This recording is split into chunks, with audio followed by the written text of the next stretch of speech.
The Anglo-Boer War, how Britain fought for South Africa's gold.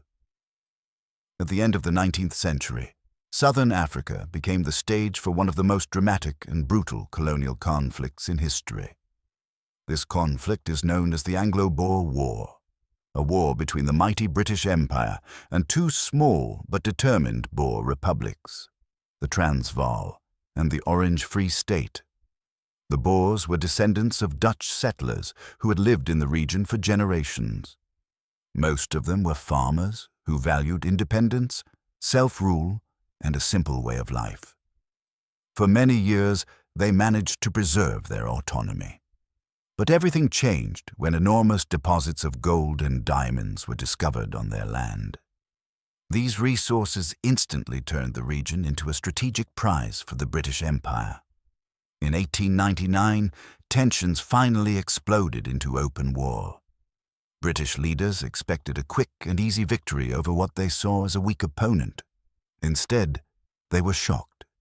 Boer fighters who knew the landscape perfectly and moved quickly across the terrain launched bold attacks and defeated British forces in several major battles.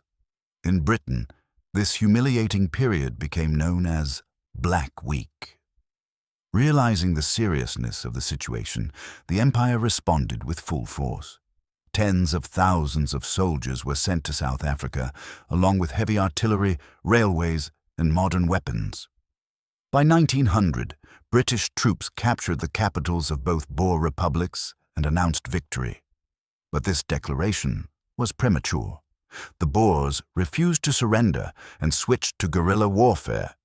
Small, highly mobile units attacked trains, supply routes, and isolated garrisons. These tactics exhausted British forces and turned the war into a long and costly struggle. In response, Britain adopted extremely harsh measures. It introduced a scorched earth policy, systematically burning farms, destroying crops, and killing livestock to cut off support for Boer fighters. Thousands of civilians, mainly women and children, were forcibly relocated to concentration camps. The conditions inside these camps were catastrophic. Hunger, disease, and poor sanitation led to mass suffering. According to historical estimates, more than 26,000 civilians died. By 1902, Boer resistance was finally broken.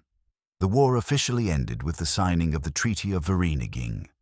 The Boer republics lost their independence and came under British control, later becoming part of the Union of South Africa. The Anglo-Boer War left a deep mark on world history. It showed that even the strongest empire could be challenged by determination and unconventional warfare. It also drew international attention to the suffering of civilians during war, a grim warning of the conflicts that would define the 20th century. If you enjoyed the video, please support it with a like and subscribe to the channel. There's much more fascinating history ahead.